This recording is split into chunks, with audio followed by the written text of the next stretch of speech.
물의 기운이 들어와서 생각이 많아지고 좋게 말하면 사람들을 말로 홀릴 줄 안다는 건데, 이쪽 분야의 다문화 교육 강사나 강의 기획자. 안녕하세요. 헤이즈입니다. 오늘도 저희 운명 토크 라디오를 찾아와 주셔서 감사합니다. 그리고 귀한 시간 내서 함께 해주신 두 분, 사주의 연화님, 타로의 리미 언니님, 반갑습니다. 안녕하세요. 사주 읽어드리는 여자 연아입니다. 안녕하세요, 여러분. 다리미 타로의 리미 언니입니다. 좋습니다. 그러면 오늘의 사연 바로 읽어보도록 하겠습니다. 안녕하세요. 저는 30대 여성입니다. 대학교 때 중국어를 전공했고 유학을 다녀오지는 않았지만 지금까지 중국어 선생님으로 열심히 일해왔어요. 하지만 제 생각과는 다르게 이 일을 하면서 금전적으로는 여유롭지 않았고 근무 시간도 들쑥날쑥해서 늘 피곤하더라고요. 특히 남들이 퇴근하는 저녁 시간에도 일하는 점이 많이 힘들었어요. 정규직으로 안정적인 회사에 들어가는 것도 쉽진 않았고요. 지금은 프리랜서로 일하면서 월급도 받고 개인 사업자도 냈지만 제가 어떤 일을 적극적으로 추진하는 성향이 아니라서 사업적으로는 진행되는 게 없는 상태고요. 이런저런 고민이 많던 중에 사회복지사라는 직업을 알게 됐어요. 미래에도 꾸준히 수요가 있고 안정적인 일이라는 점이 끌려서 자격증도 따고 조금씩 준비를 하고 있습니다. 내년쯤엔 이직을 진지하게 생각 중이에요. 그런데 막상 지금의 일을 정리하려니 마음이 싱숭생숭해요. 그동안 해왔던 중국어 교육이 제 인생의 큰 부분이었거든요. 그래서 혹시 이직을 하더라도 주말에는 과외로 중국어를 계속 가르치며 투잡하는 형식으로 이어가 볼 생각이에요. 이 일은 단순한 직업이 아니라 정말 제가 좋아하는 일이라서요. 그래서 이직을 고민하는 큰 변화 앞에 요즘 제 마음이 참 복잡합니다. 지금의 익숙함을 내려놓고 새로운 길로 가는 게 맞을지, 아니면 조금 더 고민을 해봐야 하는 건지, 새로운 길 앞에서 너무 망설여집니다. 지금의 고민을 어떻게 풀어가는 게 좋을까요? 상담을 읽으면서 드는 생각이 저도 이 나이 때 이런 고민 정말 많이 했던 것 같거든요. 저도 공감 가는 게 실제로 상담하다 보면 30대 초중반 분들이 이렇게 새로운 직업에 대해서 고민하시는 경우를 좀 자주 보는 것 같아요. 신기하게도 이런 고민으로 오시는 분들을 보면 대운이 바뀌는 시기가 많더라고요. 그러면 선생님들은 이때 역학 상담 많이 받아보셨어요? 저는 그래서 타로 시작했잖아요. 저는 이제 예전부터 점성술을 공부했다 보니까 이 시기에 차트를 정말 많이 들여다봤던 것 같아요. 이게 남의 고민 같지가 않아서 오늘 사연은 좀 자세하게 한번 풀어봐야 될 것 같아요. 그런 의미에서 사주 이야기부터 한번 들어볼까요? 네, 저도 비슷한 나이의 여동생이 한 명 있다 보니 더 마음이 가네요. 그래서 사주를 한번 살펴보았는데요. 사연자분은 봄의 따뜻한 흙위에 나무가 자라는 구조예요. 즉, 누군가를 돌보고 가르치고 보살피며 다른 사람의 가능성을 키워주는 에너지를 가지고 있습니다. 그래서 교육이나 상담, 치유처럼 사람을 다루는 일이 아주 잘 맞는 분이에요. 지금까지 중국어를 가르쳐 온 일, 그건 단순한 직업이 아니라 이분이 가지고 있는 기운과 잘 어울리는 길이었습니다. 그런데 이분의 사주에는 지금 고민하시는 것처럼 두 개의 성향이 함께 있어요. 두 가지 성향이라면 사연에 나왔던 프리랜서 일과 안정적인 사회복지사 일, 이 사이에서의 고민이 바로 그거네요. 그럼 지금 이직을 고민하는 게 이분에게 맞는 걸까요? 네, 아주 예리하고 나이스한 질문인데요. 이분은 본래 가르치는 일에도 잘 맞지만 더 넓은 사회 속에서 사람을 돕는 일에도 끌려요. 그래서 사회복지사 쪽으로 관심이 생긴 건 충동이 아니라 원래 내 안에 있던 또 다른 방향이 드러난 거예요. 조금 있다가도 말씀드리겠지만, 타로에서도 흐름이 사회복지사 쪽으로 에너지가 흘러가고 있거든요. 이게 사주에서도 대운으로 들어오기 시작한 거죠? 네, 맞습니다. 현재 10년 대운 흐름을 보자면 본인과 똑같은 글자가 현재 흐름에 들어오기 때문에 지금은 스스로의 힘이 강해지는 시기라고 할 수 있어요. 그리고 물은 깊기도 하지만 계속 흐르잖아요. 물의 기운이 들어와서 생각이 많아지고 깊어지기 때문에 진로를 다시 고민하고 본인을 정의하려는 변화가 자연스럽게 일어나게 됩니다. 이 운에서는 마음의 방황이 많아요. 하지만 동시에 그 방황이 본인의 땅에 새로운 뿌리를 내리기 위한 준비 과정이기도 합니다. 즉, 지금의 혼란은 잘못된 게 아니라 인생의 리셋 신호라는 거예요. 그리고 사연자분은 새로운 환경에 적응을 잘 못할까 걱정할 수 있지만 실제로는 봄의 토, 즉 따뜻한 기운이 있기 때문에 어디서든 금방 적응할 수 있는 사람입니다. 그렇듯이 사연자분은 유연하고 어디서든지 중심을 잡을 수 있는 분이에요. 중심을 잘 잡을 수 있다니 정말 다행이네요. 조금 이따 말씀드리겠지만 타로에서도 사회복지사 길이 괜찮다고 나왔거든요. 근데 아시다시피 타로에서는 항상 가까운 미래를 이야기하다 보니 내년과 그 뒤의 흐름도 사회복지사로 이어지게 될지 궁금해지네요. 네, 올해와 내년 흐름을 이어서 보자면 내년은 본인의 내면을 다지는 기운이 강해집니다. 따라서 지금 사연과 접목해 보자면 지금까지 사회복지사 일을 하기 위해서 자격증을 따고 공부했다고 하면 내년에는 새로운 일인 사회복지사 직업에 있어서 기초와 기반을 다지는 것이 중요합니다. 그리고 한 가지 조언 드리고 싶은 건 중국어를 완전히 놓지 않는 게 좋아요. 사실 점성술에서도 그 더블 바디 사인이라는 게 있는데 대표적으로 이분의 별자리인 사수자리가 그렇거든요. 근데 이 더블 바디 사인이 두드러지면 부업을 같이 하시는 경우를 자주 보게 돼요. 사주에서도 사회복지사 일을 하면서 중국어 가르치는 일, 이 두 가지를 함께 병행하는 게 좋다는 말씀이실까요? 네, 두 가지를 병행하는 걸 추천드려요. 바로 그게 핵심이거든요. 주말에는 개인 과외나 소규모 스터디로 교육의 일을 이어가시는 게 좋아요. 왜냐하면 누군가를 교육해주는 일이 단순한 부업이 아니라 자신의 뿌리를 지켜주는 일로도 작용하거든요. 가르치는 일을 계속하면서 평일에는 사회복지사 쪽 일을 함께 한다면 그 시너지가 훨씬 크게 나타날 겁니다. 예를 들어 다문화 가정, 아동을 위한 중국어 수업, 복지센터의 이주민 지원 강의, 노년층을 위한 언어 문화 프로그램 등 이분의 경험을 사회복지 분야에 연결한다면 독보적인 전문성이 생길 거예요. 결국 이분에게 필요한 건 결단이 아니라 조율이에요. 익숙한 길을 완전히 버리는 게 아니라 그 길을 새로운 환경에서 다시 피워내는 것, 그게 바로 사연자분이 가장 자연스럽게 성장하는 방식입니다. 이어서 혜진님, 점성술에서는 이분의 직업운에 대해서 어떻게 나오나요? 저는 이 차트 보자마자 이 사람은 그냥 지식을 다루는 일, 그중에서도 가르치는 일을 하면 딱 맞겠다라는 생각이 들었어요. 이 차트에서는 이 사람의 본질이자 DNA라고 할 수 있는 사수자리라는 별자리가 두드러지는데요.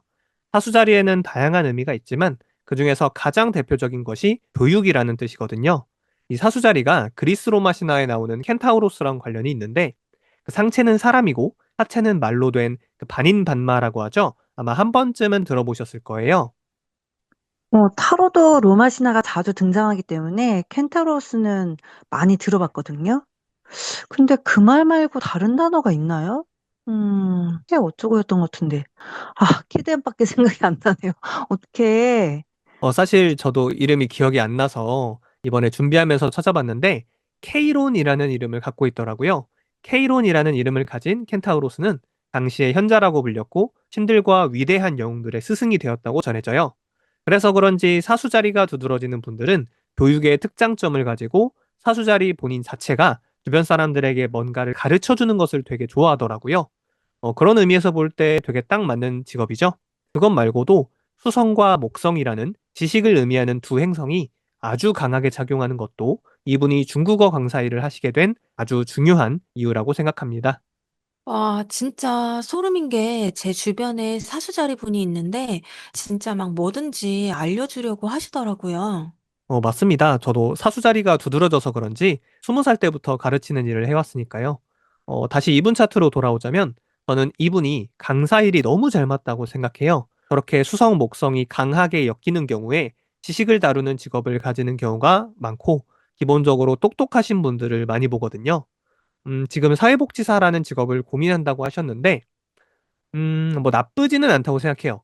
정말 이상하게 더 칠하우스 로드, 즉 내가 만나는 사람들을 의미하는 더 수성의 쉐아트라는 아주 흉한 별이 걸리는데 더 흉한 별이 걸리는 사람 중에 사회복지사 하고 싶다는 사람들을 최근 여러 번 보았거든요. 그래서 참 신기하다는 생각이 들었어요.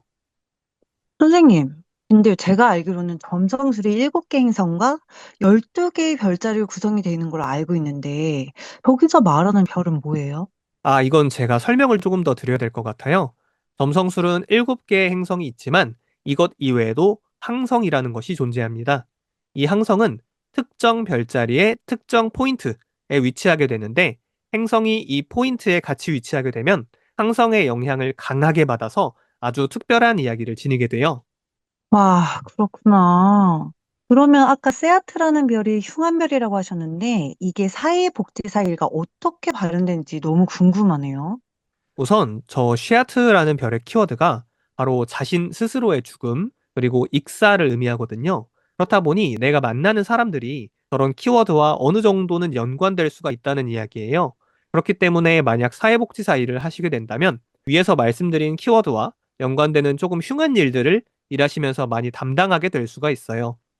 달이 가정 환경과 아이들을 나타내는데 이게 또 태양에 붙어서 활활 타고 있으니까 아마 좀 가정 환경이 힘든 아이들을 다루는 일을 하게 될 수도 있습니다. 우선 그 부분은 인지를 해두시는 게 좋을 것 같고요. 그래서 사회복지사를 추천할 만하냐라고 물으신다면 저는 동그라미는 아니고 세모 정도. 이 부분이 사주랑은 조금 다른 것 같아요. 제가 볼 때는 이분이 목 기운도 두드러지고 목이라고 하면 나무를 의미하잖아요. 근데 나무는 돌봄과 양육이라는 뜻도 가지고 있거든요. 이런 걸로 봤을 때 선생님도 잘 어울리시고 사회복지사 쪽도 괜찮다고 저는 생각을 했어요. 점성술에서는 교육과 양육을 같은 의미선상으로 두기는 어렵다고 이해를 하면 될까요? 교육과 양육은 아무래도 비슷한 의미선상에 있는 게 맞긴 하죠. 다만 제가 말씀드리고 싶은 것은 이분이 무언가를 키워내는 것은 아주 좋다고 생각하는데 그 방식이 누군가를 케어하고 돌보고 이런 느낌의 양육보다는 지식으로 아이들을 성장시키는 느낌에 가깝다고 생각을 하거든요. 하루도 선생님 말처럼 나왔어요. 케어보다는 교육이 더 어울리는 것 같다는 성향으로 나왔거든요. 물론 그렇다고 해서 사회복지사 일을 추천하지 않는다는 것까지는 아니에요. 본인이 하고 싶다고 하면 당연히 말릴 정도까지는 아니라고 생각하지만 글쎄요. 이분은 지식과 관련된 노동을 하시는 분이지 딱히 누군가를 케어하고 돌봐주고 이런 건 잘 모르겠어요. 차라리 사회복지를 깊게 공부해서 이것과 관련된 책을 쓴다거나 아니면 이러한 지식으로 강의를 한다거나 아니면 아예 어떤 전문가로 활동한다던가 그러면 아주 훌륭하다고 생각합니다. 실제로 사연자분은 더블 바디 사인이 발달해 있는데 이게 또 부업을 같이 할 수 있다는 의미도 되거든요. 하지만 사회복지 일 하나만 맡아서 하는 건 조금 애매하지 않나 싶습니다. 이 부분은 연하님의 의견과 정확히 일치하는 것 같아요. 그리고 이분의 가장 큰 강점이 뭐냐면 여기 달에 포말하우트라는 별이 걸려요. 이 포말하우트가 나쁘게 말하면 선전이나 선동, 좋게 말하면 사람들을 말로 홀릴 줄 안다는 건데 그런 장점을 사용하기 위해서는 사회복지사보다는 여전히 강의 쪽이 맞지 않나. 그래서 사업이 부담스럽다면 작게라도 공부방을 차리거나 그런 식으로 자신만의 오피스를 만들어서 일해보시는 것을 저는 조금 더 추천드리고 싶네요. 타로에서는 어떨지 되게 궁금한데요. 우선 타로 카드를 읽어드리기 전에 타로로는 본래의 성향보다는 지금 나타나는 성향이나 흐르는 에너지를 주로 봐드리고 있어요. 그래서 이분 기운과 에너지를 생각하며 카드를 뽑아보았습니다. 아, 놀랍네요. 이 카드 중에서 제일 강하게 흐르는 에너지가 악마 카드인데요. 이분의 기본적인 성향에는 강한 욕망, 집착, 집중력, 통제력이 깔려 있어요. 특히 책임감과 부담감을 이야기하는 완제 탱 카드가 같이 나왔단 말이에요. 이 두 카드가 만나면 완벽주의적인 성향이 발현되기도 해요. 지금 에너지가 어떤 일을 하게 되던 완벽하게 해내야겠다라는 강박에 자신을 지나치게 몰아붙이는 상황을 자주 만듭니다. 혹시 사주에서도 이렇게 완벽주의 성향을 보여주는 구조가 나타나나요? 네, 사연자분은 관성이 강하기에 사회적으로 흠잡히지 않는 사람이 되고 싶다는 욕구가 강합니다. 그렇기에 뭐든 책임감 있게 정확하게 하려는 성향이 드러나는 거고요. 대충이라는 단어보다는 완벽을 추구하며 기준을 세워 움직이는 타입이라고 할 수 있습니다. 아, 그러면 이분은 완벽주의적인 성향이 기본적으로 있다고 봐야겠네요. 그런데 이분이 모든 일을 완벽하게 다 마칠 수 있을까 하면 그건 또 아니에요. 힘이 딸려. 그 완벽함을 지속하기에는 체력이 따라주질 않아요. 완벽하게 해야겠다는 압박감이 생기면 이분은 정면으로 맞서기보다 회피하려는 성향이 두드러지게 나옵니다. 변수가 자주 발생하는 일을 이분은 감당하기 어려울 거예요. 그리고 바로 무기력해질 수 있어요. 그래도 괜찮은 게 내가 해야겠다는 일은 회피하다가도 끝까지 끌고 가긴 하시네요. 그리고 해외 쪽 외국어 흐름 괜찮고 지금보다 더 크게 되고 싶어 하는 에너지도 나오고 있어요. 지금까지 내담자의 성향을 좀 읽어봤는데요. 이걸 바탕으로 이분이 고민하시는 부분을 함께 나눠보도록 하겠습니다. 우리 사연자님이 하셨던 일은 중국어 선생님이셨죠? 타로 카드에서 무기력과 확장이라는 흐름이 나왔단 말이에요. 말 그대로 지금까지 해왔던 중국어 수업에 지치셨고 오히려 중국어 과외가 어디에 얽매이지 않고 자유롭게 할 수 있어서 더 매력을 느낄 수도 있습니다. 제가 볼 때는 부업으로 딱인 것 같거든요. 저는 조금 더 새롭게 보자면 이분이 악마가 나왔다는 건 사실 사람들한테 보여질 때 엄청 매력적으로 보여질 수 있거든요. 카리스마도 꽤 있습니다. 그래서 중국어 관련 컨텐츠 같은 걸 만드시는 것도 좋을 것 같아요. 헤이즈님, 점성학에서도 온라인을 이용하면 좋을 만한 구조가 좀 있을까요? 온라인은 점성술에서는 이제 사마우스와 관련이 깊은데 이분은 사마우스의 행성이 3개나 있다 보니까 충분히 온라인 쪽으로 확장해 보시는 것도 저는 괜찮다고 생각합니다. 아, 그래요? 그러면 이분 이쪽으로 한번 도전해 봤으면 좋겠는데. 음. 그리고 이분이 지금 고민하시는 게 사회복지사를 하고 싶다고 하셨는데 괜찮은 것 같습니다. 주의할 것이 있는데 아까 사주에서도 생각이 많아지고 마음의 방황이 많아진다고 했잖아요. 그럴 수밖에 없는 게 이분은 정신을 많이 쓴다거나 단순한 일의 반복이 되는 게 잘 맞지 않아요. 그런데 지금 타인을 돕고 싶어 하는 마음이 생겼고 아마 그 일이 힘들다는 걸 아시게 된다 해도 하고 싶으실 거란 말이에요. 왜냐하면 에너지가 그쪽으로 자꾸 흐르고 있어요. 본래 가지고 있는 성향이랑 엇갈리는 마음이 생기다 보니 아마 마음도 방황을 할 수 있을 거란 생각이 듭니다. 그래서 조언을 조금 드리자면 중국어 실력을 활용해서 다문화나 이주민 관련 사회복지 분야를 고려해 보시는 것도 어떨까 합니다. 나이 있으신 분들을 보살펴야 하는 단순한 일들을 하시게 되면 또 금방 지쳐하실 수 있거든요. 그래서 제 생각에는 이쪽 분야에 다문화 교육 강사나 강의 기획자 이런 게 있어요. 중국어권 학습자나 이주민 부모 대상으로 교육 프로그램을 설계해주고 강의를 해주는 그런 직업이 있어요. 요런 직업이 지금 에너지랑 나랑 잘 맞지 않을까, 나를 잘 성장하게 하지 않을까 싶습니다. 좋습니다. 그러면 이분에게 마지막으로 한마디씩 조언 건네주시면 감사하겠습니다. 연하님부터 한번 들어볼까요? 네, 지금의 불안은 새로운 길로 들어서기 전에 설레임이에요. 조급해하지 말고 자신의 속도로 두 가지를 병행해 보세요. 그 꾸준함이 결국 큰 결실로 이어질 겁니다. 저는 이렇게 말씀드릴게요. 내 강점은 지식을 다루는 일이고 사람들이 나의 말에 집중하게 만드는 능력이 있다. 이 장점을 꼭 기억하시고 미래 계획을 세우셨으면 좋겠습니다. 지금까지 해왔던 중국어를 놓지 않고 함께 병행할 수 있는 일을 한번 찾아보시는 게 좋을 것 같습니다. 네, 오늘 사연을 이렇게 정리해 보았습니다. 저희 운명 토크 라디오는 여러분의 사연을 기다리고 있습니다. 사연은 고정 댓글에 있는 페이지를 통해 신청해 주시면 감사하겠습니다. 지금까지 연화님, 리미언니님, 그리고 헤이지였습니다. 감사합니다.